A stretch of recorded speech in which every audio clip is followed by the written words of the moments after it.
Hey, Mike, good morning. Morning. What was that head-banging music you were playing just a little while ago? That is Van Halen. Don't tell me you don't know Van Halen. Well, I know Van Halen, but I didn't know that one, and I just didn't want to hear it this early. Wow. I mean, You don't know Hot for Teacher?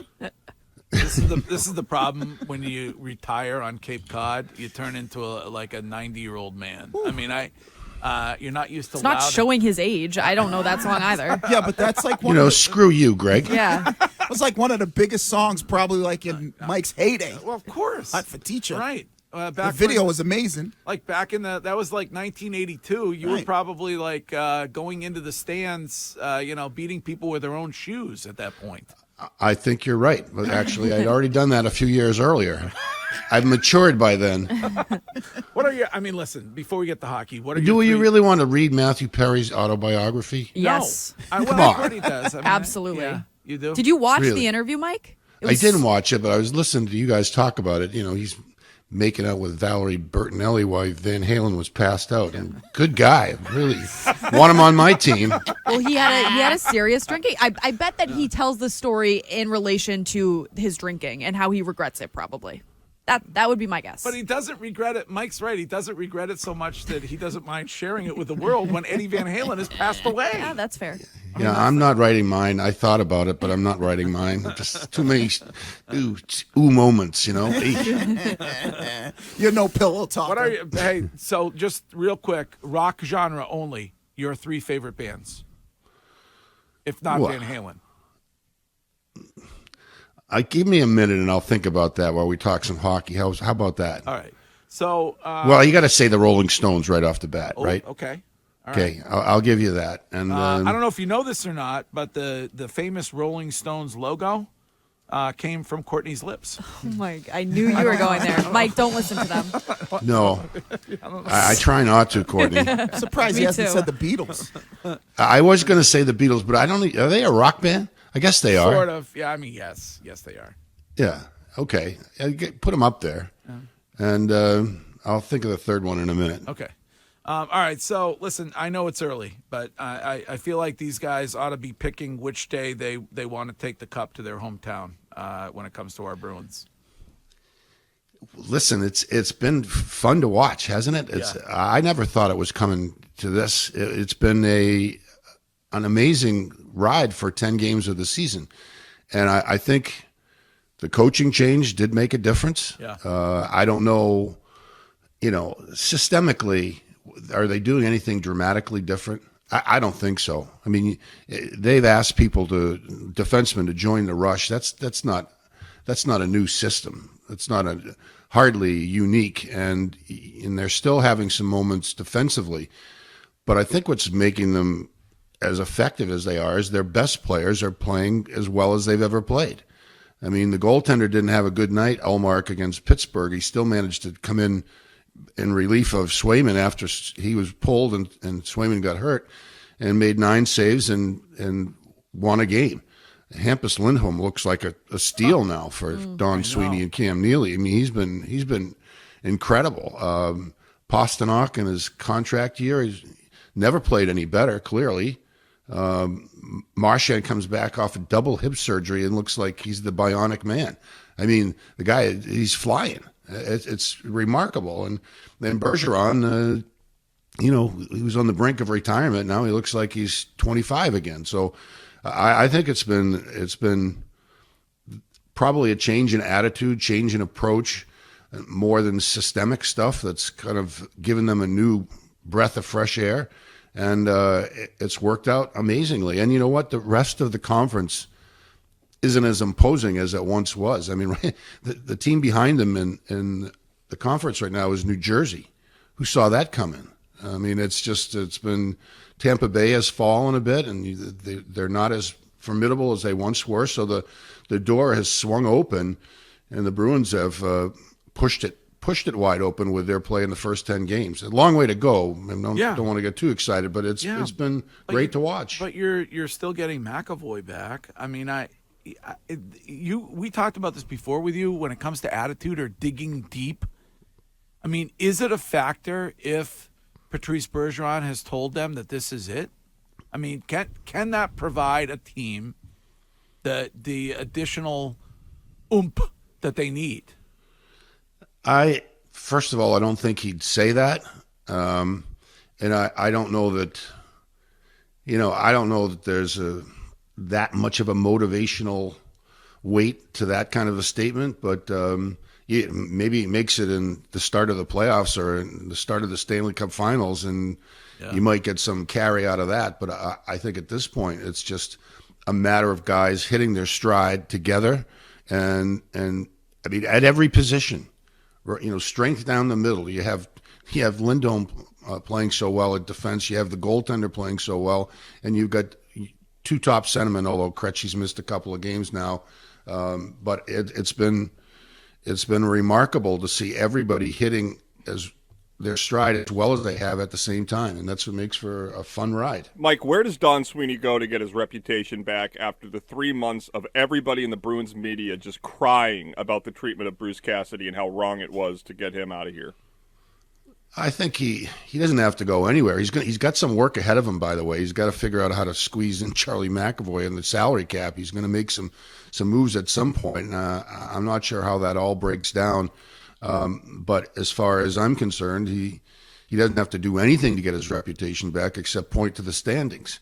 And this is what they thought would happen, and they were hoping would happen, and they made a somewhat controversial choice for letting Bruce go, and then B, hiring Jim Montgomery. But it seems to have been the right choice. And by the way, Las Vegas is 9-2, so Cassidy's not doing anything that's hurting his reputation in Las Vegas.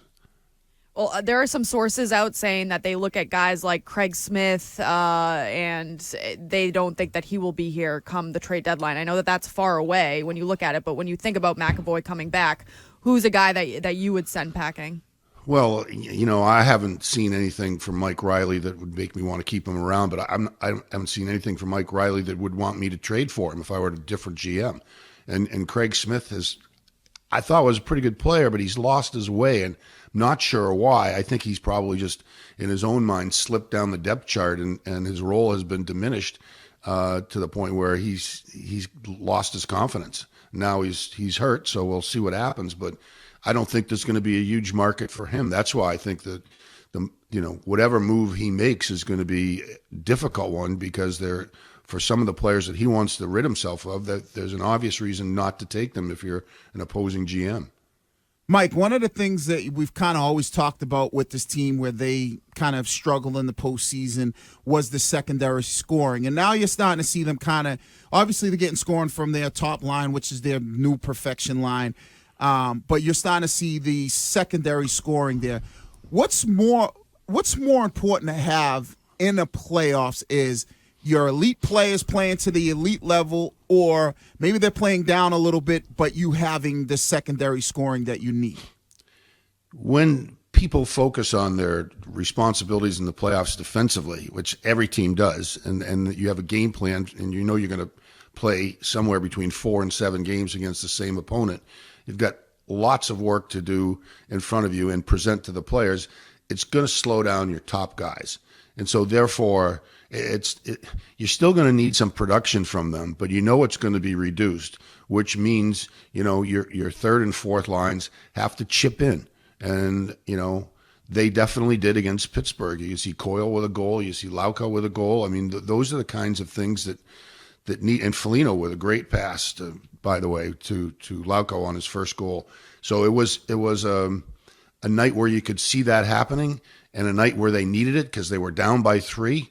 And so when you come to the playoffs, that's the same kind of thing that has to happen. Probably not every night, but in critical moments, you're going to get big goals from guys who are not always big goal scorers. Mike, so we've seen injuries start to rack up a little bit. Swayman gets hurt. Forbort gets hurt. Krejci got hurt a few games ago.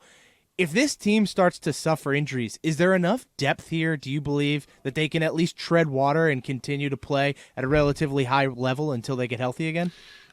I don't think they have enough depth on defense. Strawman struggled in his attempt to play a few games for Boston, but I'm not a fan of Riley or Zboril. And now Forbort is out, so I think that does leave them vulnerable. but I think there's enough up front to weather the storm with Krejci for a few games. But whenever your key guys are out for extended periods of time, you're going to suffer. So, goaltending, Swayman goes out, but you still have Ullmark, and right now that's a great thing. So, yes, I think they have enough to weather the storm, but, sometimes when you hit this whole list of injuries, you're going to suffer. But right now it looks like they can handle it in the short term. You've been critical, I think, as we all have, of Charlie Coyle. I feel like certainly he's improved. That's not right. That's wrong. I've not been critical of Charlie Coyle. I love Charlie Coyle as a player. I love him as a third-line center. He's one of the best third-line centers in the league. So suck on that, Greg, and ask me your question now. Mike, I don't know if you know or not, it's my birthday. Yeah, well, see, your present's in the mail. You now told me to orally fixate on things twice. And I feel like that's inappropriate on my birthday. Well, to be fair to Mike, Greg. Okay, I'll save it till next week. To be fair, Mike, Greg has a hard time with the truth. So he stretches things for his own personal gain. Yeah. No, so really, I haven't given Charlie Coyle a hard time. I like him. I think he's a terrific third-line player, one of the top third-line players in the league. You repeatedly, as we all did, expected more out of him last season. Do you feel like you're getting it so far? He was put out of position. He was put in a situation where you shouldn't have expected him to excel because it's not what he was made up for. His size and strength, his checking ability, his penalty killing, all strike me, and his lack of, niftiness, for lack of a better phrase, offensively, puts him in that third line role. And that is a critical role on a team. You're going to play against some other team's best offensive players, and you're still expected to chip in a little bit yourself offensively. He's great at it. He's terrific at it. When you put him in a different role, he starts to flounder a little bit, and that's what happened last year. And finally, they got him back to that. In the second half of the season, it was pretty much all third-line center, and I think that's where he fits very comfortably and very well. Mike, when a team starts like this, first off, everybody's reaction is, okay, are they good enough to get to a cup and win it? When you look at where they are and the players that they have, is this team, A, are they good enough, and B, do you see them potentially making moves at the trade deadline to make this team even better? I think they'll certainly search around to see if they can make themselves better. I just mentioned that I'm not as comfortable with their defense, with Forbort out particularly, and then you have to lean on Stralman and Zaboral unless those guys can come around and show me something more. I think he probably looks for some defensive help, but right now, what other holes are there? I'm scratching my head saying this. 3 months ago, I would never have believed that this was going to develop, but clearly they have. They've been rejuvenated. The new attitude, as much as the new system, has given them a breath of fresh air and a chance to prove that they can still compete at the highest levels. And I have no reason to second guess that at this point. But you're always looking to make yourself better, particularly when it comes to the defensive position, which seems to get nicked up more often than not in the postseason. Well, talking about the defense, how much can McAvoy help that area once he's back, if he's ahead of schedule like Montgomery said he is? Well, he's one of the top defensemen in the league. Right. Anytime you can get one of those guys back in the lineup, I'm curious to see. He's used a lot, Montgomery, that is, 4 forwards on the power play, whether he'll stick with that system. And how can you put Lindholm on a second unit the way he's playing right now on the power play and 5-on-5? He seems to have earned the right to be there in that position. But it's a wonderful problem to have with McAvoy coming back. I think it's, I'm not going to say it's barking or on the blue line, but it's a damn good 1-2 punch that any team in the National Hockey League at this point would love to have. Mike, it is always a pleasure, even when you're mean. Not always a pleasure with you, Greg, actually. And we will talk to you again next week. Well, did he give thank his you. third group? Was What? it the Ramones? Oh, No. Because he only gave us 2, the Oh, yeah, Beatles and the that's right. Rolling Yeah. Stones. Does Lady Gaga count? Oh, yes, of course. Yeah. I saw Lady Gaga's performance at the Super Bowl. I saw her when we went to a concert in New Jersey and the Stones were playing, and they're a little past their prime, and she came on as a guest. It was incredible. I mean, she was just eye-poppingly good. It was great. Wow. All right. I'm surprised he didn't say your boy, Bruce, and the E Bruce Street Springsteen. Band. Yeah. Maybe not a Springsteen fan. I have no idea. Lady Gaga is a shock. Yeah. is a Will shock. you be waiting in line on Taylor Swift tickets that release next week? I don't think you will. Hold your breath on that one. Okay. All right, Mike. We'll talk to you next week. Okay, guys. See ya.